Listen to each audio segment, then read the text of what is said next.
Hi friend, it's Pat Sloan and it's my daily video, and our topic of today is number 3 of 8 in the mini organized series, which is a series within the September daily topic. So today you get to pick your poison: books, patterns, or magazines. Next couple days focus on organizing them, maybe culling down, and getting rid of some that you no longer will use, gift them to somebody, whatever, but get them under control. Pick one.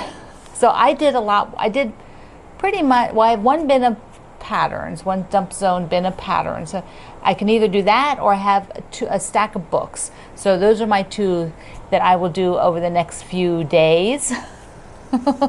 And if you want to know how the organized stuff went, my mission organize, I got to the point where I have a whole bunch of bags that will be going off to the Virginia Quilt Museum, which they will use in their store and in their sales that they do. So that'll generate money for the museum. So I have a friend who will be picking that up because she's going down in that direction much sooner than I will be going. So she will be taking them down there. And so now within my space, my biggest goal is a clear cabinet over there. I still have a stack of quilts next to, whoops, there they go, next to the tiara that need to be fixed up.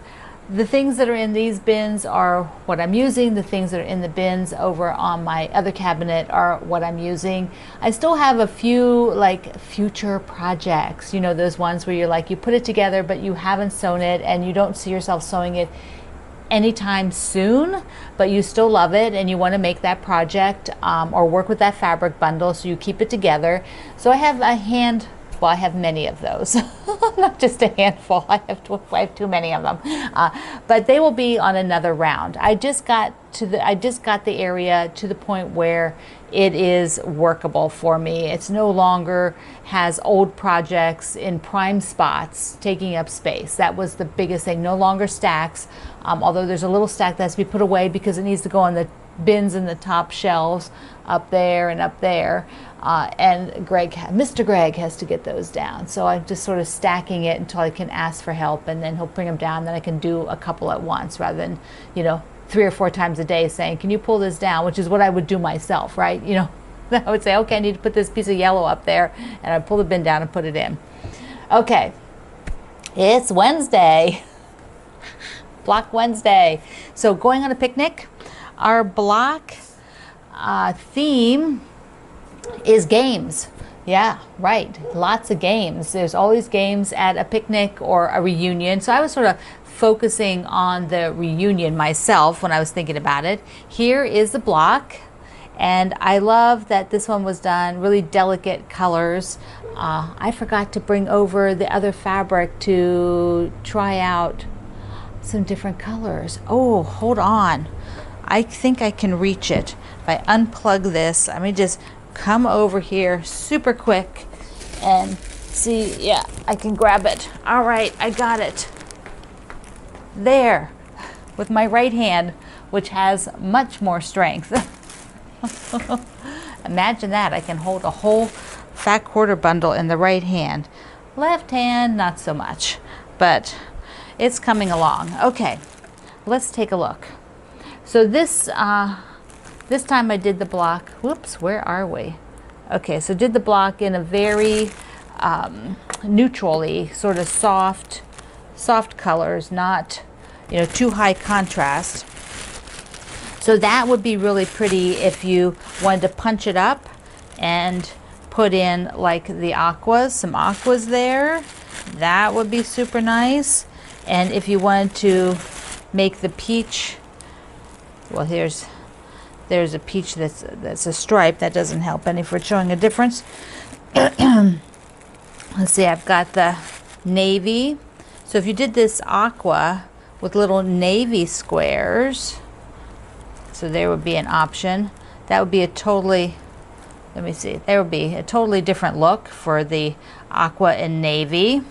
Let me show you the back of the block. My friend Anne made all of these, and I actually need to start setting mine. I need to cut the strips.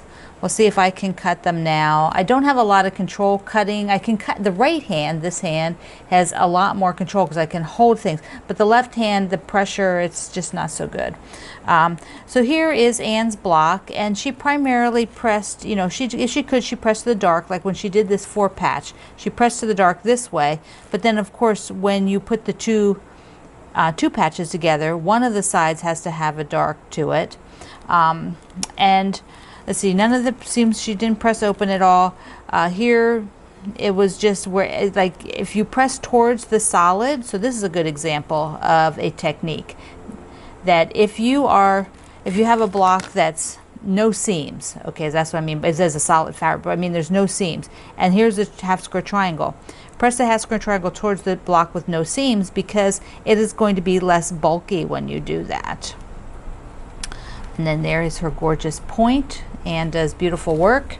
So here is our games block, and I would like to hear about some of your games at picnics, because things like, right, badminton, volleyball, bocce ball. Who's played bocce ball at a picnic or a family reunion? My family reunion was also all about things like who came the furthest, and you know, sometimes we won because we came from Europe.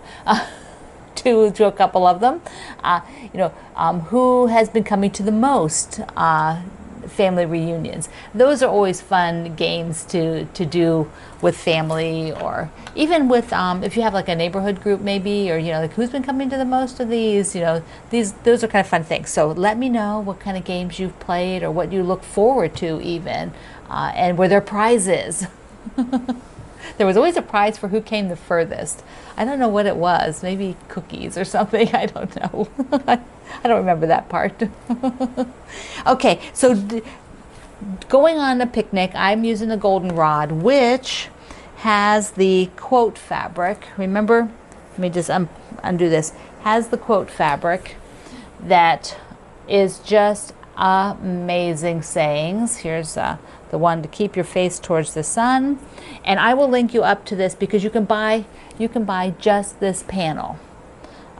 Here's this. I like this Laura Ingalls Wilder's one, and then I do really like After Midnight, the moon set, and I was alone with the stars. We were sitting out the other night on our deck, and we turned off as many lights as we could. You know, we live pretty much in a heavily populated suburb, so I always call it the city because you know, I've like 1.2 million people in my county, so it's quite bright. I have Dulles Airport, which is well lit all the time, only a couple miles away, and that lights up the sky over there.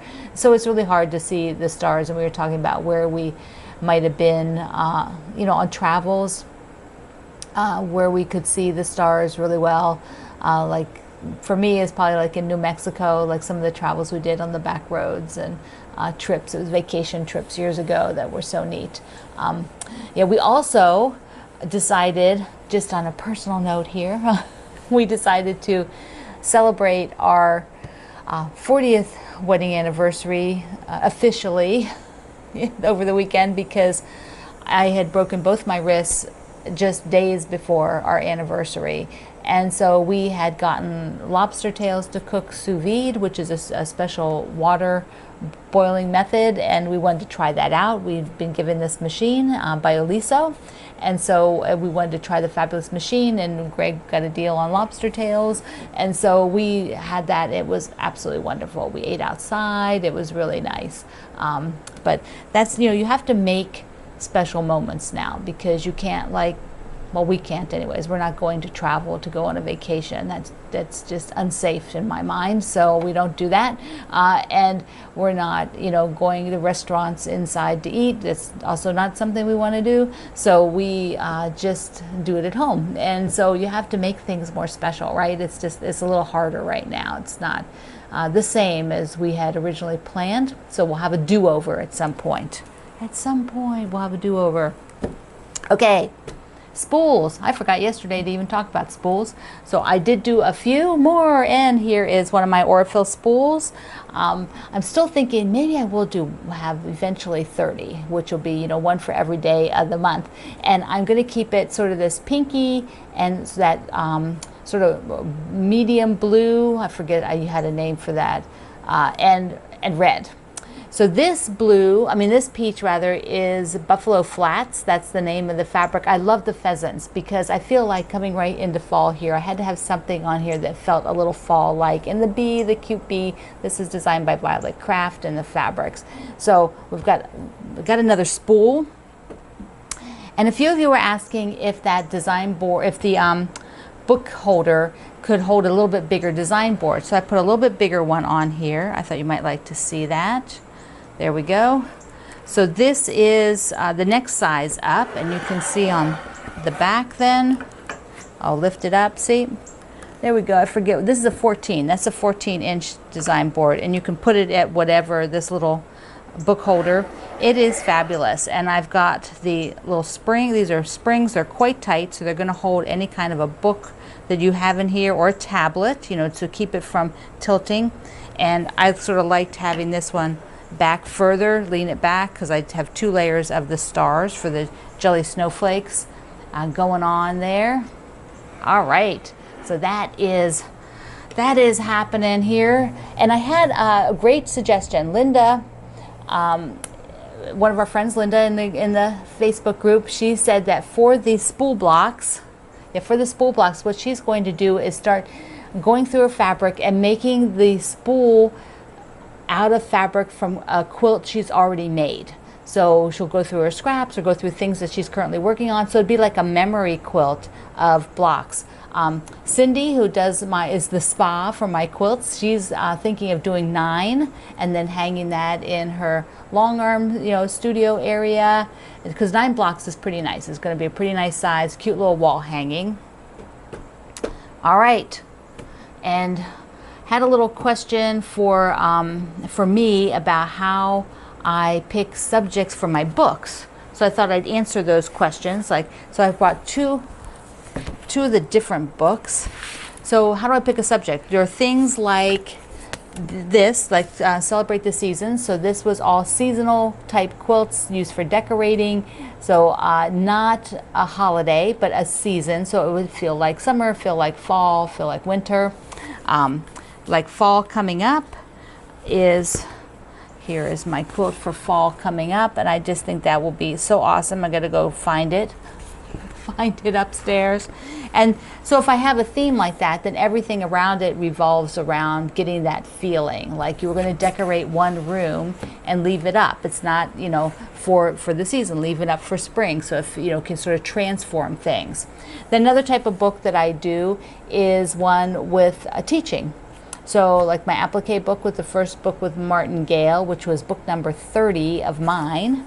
And that has a much different feel. There's lots and lots of patterns, like my one of my favorite quilts is the Farmer's Market. Maybe we should sew that together next year. I've sewed it with people before, but you know, a lot of you haven't done that. And in the beginning is all tutorial based. So here's the beginning on the Teach Me books. They all have tutorials and, you know, and teaching you how to do whatever the theme of the book is.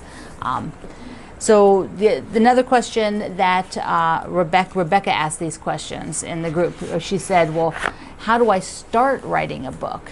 It's like it's a collection of patterns, or it's a teaching thing and then patterns. So, you know, basically you have to have a plan, and you have to list all the things you're going to have in there, and then you have to cull it down because it's probably going to be too many things.